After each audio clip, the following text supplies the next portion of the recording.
Assalamualaikum warahmatullahi wabarakatuh. Kami dari kelompok 4 akan mempresentasikan tentang administrasi pendidikan dan tenaga kependidikan. Nah, di kelompok 4 ini terdiri dari saya sendiri, Nur Iman Hofrani Sasmi, dan teman saya, Fiada Vicky. Baik, di sini saya akan menjelaskan mengenai pengertian administrasi pendidik dan tenaga kependidikan. Administrasi pendidik untuk administrasi sendiri berasal dari bahasa Latin, yaitu ad dan minister.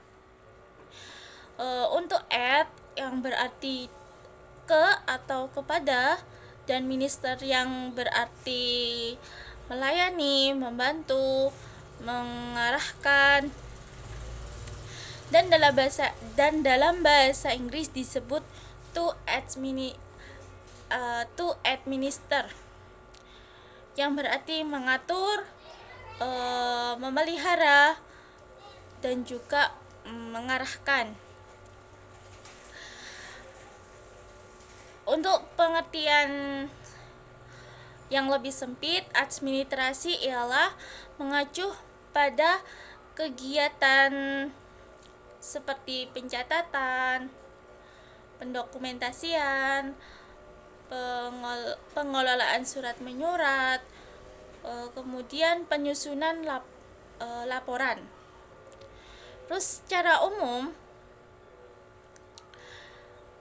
pendidik sering disebut sebagai pengajar, yaitu tenaga kependidikan yang berperan dalam pelaksanaan pendidikan dengan tugas utama sebagai profesi pendidik. Pendidikan memiliki sebutan yang berbeda sesuai bidang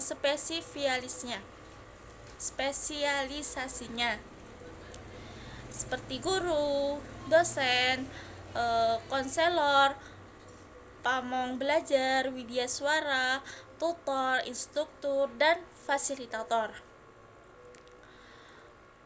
Pendidikan dalam arti sempit dapat dipahami sebagai kegiatan belajar yang terencana dengan materi yang telah disusun, pelaksanaannya yang terjadwal, dan keberhasilannya diukur melalui evaluasi yang sesuai dengan tujuan pembelajaran. Proses belajar mengajar ini dilakukan di lembaga pendidikan, mulai dari sekolah, madrasah, hingga perguruan tinggi dengan tujuan utama mengembangkan potensi intelektual dan penguasaan ilmu dan teknologi tertentu. Administrasi pendidik adalah proses penggabungan berbagai upaya kerjasama untuk memanfaatkan sumber daya manusia dan material guna meningkatkan pengembangan kualitas manusia secara efektif dan efisien. Tenaga pendidik dalam Kamus Besar Bahasa Indonesia itu dibagi menjadi dua, yaitu tenaga dan pendidik. Tenaga diartikan sebagai orang yang bekerja atau pekerja, sedangkan pendidik adalah guru atau seseorang yang berpendidikan. Kemudian tenaga pendidik atau guru adalah seseorang yang berprofesi untuk menyampaikan pengetahuan atau keterampilan kepada orang lain.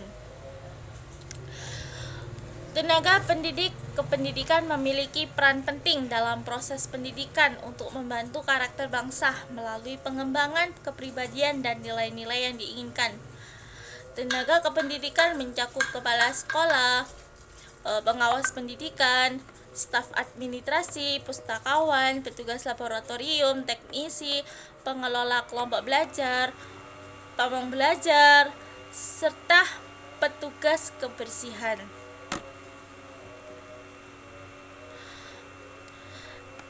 Administrasi pendidik dan tenaga kependidikan bisa administrasi pendidik dan tenaga kependidikan bisa disimpulkan bahwa administrasi pendidik dan tenaga pendidikan atau yang disebut dengan PTK merupakan keseluruhan proses kegiatan yang mencakup perencanaan, organisasian, pengarahan, pelaporan, koordinasi, pengawasan, dan pengelolaan biaya. Proses ini dilakukan dengan memanfaatkan berbagai fasilitas tersedia, baik sumber daya personal, material, maupun spiritual untuk mencapai tujuan pendidikan yang secara efektif dan efisien.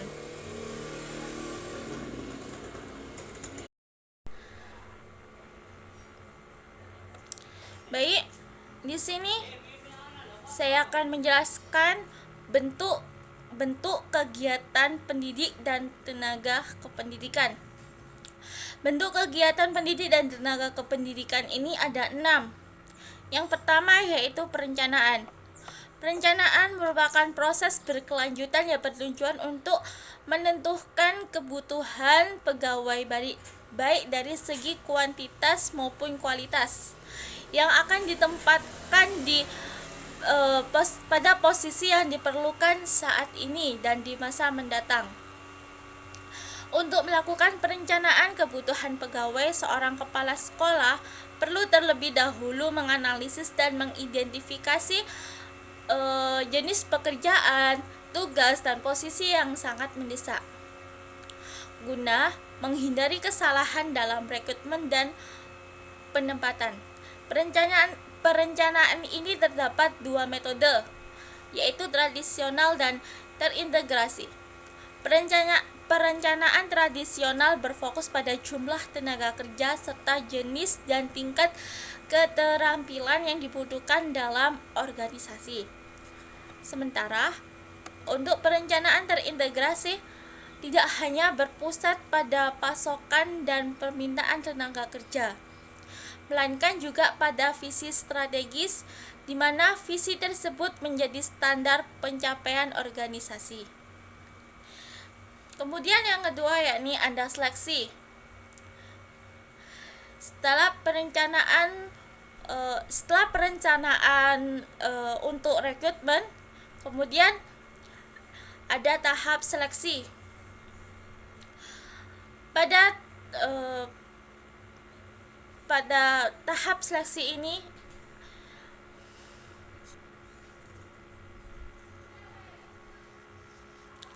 pada proses seleksi ini kita pengambilan keputusan di mana individu dipilih untuk mengisi suatu posisi berdasarkan penilaian terhadap sejauh mana karakteristik individu tersebut sesuai dengan persyaratan posisi tersebut.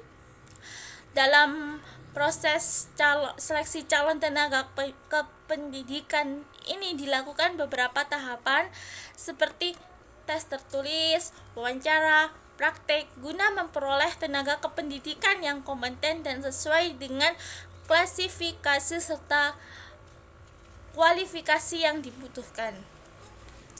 Dan yang ketiga yakni ada manajemen kerja.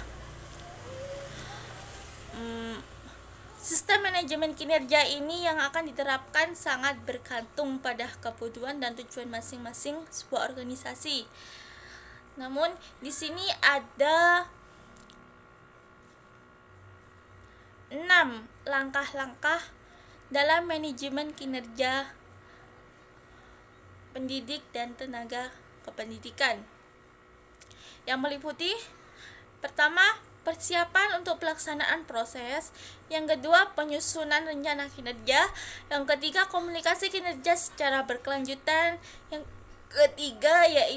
yang keempat, pengumpulan data, observasi dan dokumentasi.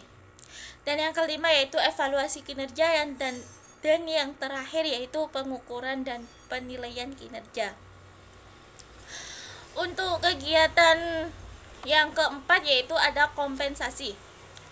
Kompensasi ini merujuk pada suatu bentuk imbalan yang diberikan oleh organisasi kepada pegawai yang biasanya berupa uang dan bersifat tetap. Tujuan pemberian kompensasi ini mencangkup membangun hubungan kerjasama, meningkatkan kepuasan kerja, efektivitas, motivasi, stabilitas dan disiplin karyawan. Serta kompensasi ini dapat memotivasi para pegawai. Dengan motivasi ini mempengaruhi, menyalurkan, dan mendukung perilaku manusia untuk bekerja dengan giat dan antusias guna mencapai hasil yang optimal. Dan kegiatan yang kelima yakni pengembangan karir. Pada pengembangan karir ini yaitu proses menggambarkan peningkatan status seseorang dalam suatu organisasi dengan jalur karir yang telah ditetapkan. Pengembangan karir ini berfungsi sebagai alat untuk motivasi, semangat, dan mengukur kualitas diri individu. Dan yang terakhir yakni ada pemberhentian. Yang dimaksud di sini adalah pemecatan dan pengunduran seseorang dari tugas dan tanggung jawabnya yang diputuskan oleh pimpinan atau kepala sekolah karena sesuatu alasan tertentu. Jika seorang pegawai tidak lagi mampu menjalankan tugas dan tanggung jawabnya secara efektif, kepala sekolah perlu mengambil tindakan tegas untuk memberhentikannya, dengan syarat telah mempertimbangkan secara mendalam dan matang kasus yang bersangkutan. Baik, itulah penjelasan mengenai bentuk kegiatan pendidik dan tenaga kependidikan. Selanjutnya yaitu jenis-jenis dokumen pendidik dan tenaga kependidikan. Yang pertama ada dokumen kualifikasi akademik. Nah, dokumen kualifikasi akademik ini merekam riwayat pendidikan formal pendidik atau tenaga kependidikan. Dokumen ini meliputi ijazah dari berbagai jenjang pendidikan. Yang kedua yaitu ada dokumen daftar penilaian pelaksanaan pekerja atau yang sering disebut dengan DP3, yaitu yang bertanggung jawab kepada kepala sekolah dengan nilai kinerja setiap tenaga pendidik dan pencatatan aktivitas setiap tenaga pendidik. Dokumen yang ketiga yaitu ada dokumen administrasi kependidikan. Dokumen administrasi pendidikan ini termasuk dokumen tata usaha, dokumen kepegawaian, dokumen keuangan, dan ada dokumen sarana dan prasarana. Dan yang terakhir ada dokumen akreditasi sekolah. Selanjutnya yaitu bentuk dan format dokumen administrasi pendidik dan tenaga kependidikan. Yang pertama ada dokumen kualifikasi akademik, yang mana memuat tabel yang memuat nama pendidikan terakhir, prodi atau jurusan, dan status. Seperti bisa dilihat seperti pada PPT, pada tabel yang tertera. Yang kedua ada daftar penilaian pelaksanaan pekerjaan, yang mana memuat tentang nama, NIP, pangkat atau gelombang, jabatan, unit kerja, dan penilaian DP3 tahun. Bisa dilihat seperti pada contoh yang tertera di PPT. Selanjutnya yaitu contoh format administrasi sekolah madrasah. Yang pertama, pelayanan kepala tenaga administrasi sekolah yang berisi tentang buku kegiatan harian, surat instruksi kepala sekolah, surat kuasa, surat keputusan, lembar supervisi administrasi pegawai, keuangan, sarana dan prasarana, dan lain sebagainya. Banyak yang tertera, sudah tertera. Selanjutnya yaitu ada pelaksanaan urusan administrasi keuangan, yang mana berisikan tentang laporan keuangan barang dan jasa, rencana penggunaan anggaran biaya, operasional pendidikan, laporan keuangan BOP atau BOS, format buku kas umum bulanan, buku pembantu kas bulanan, dan lain sebagainya. Selanjutnya yaitu pelaksanaan urusan administrasi kepegawaian, yang berisikan tentang buku kegiatan harian, surat keterangan, daftar hadir guru, laporan bulanan daftar nominatif pegawai, laporan bulanan daftar hadir kerja pegawai, laporan bulanan daftar jumlah pegawai, dan lain sebagainya. Yang terakhir yaitu kesimpulan. Kesimpulan dari makalah yang kita buat yaitu administrasi pendidik dan tenaga kependidikan mencakup perencanaan pengorganisasian dan pengolahan kegiatan pendidikan. Tenaga pendidik seperti guru berperan dalam penyampaian materi, sementara tenaga kependidikan mendukung dengan administrasi dan layanan teknis. Manajemen pendidikan melibatkan 6 kegiatan utama. Yang pertama yaitu perencanaan pembelajaran, seleksi, manajemen kinerja, kompetensi, pengembangan karir, dan pemberhentian yang semuanya bertujuan meningkatkan efektivitas sumber daya manusia dan di institusi pendidikan.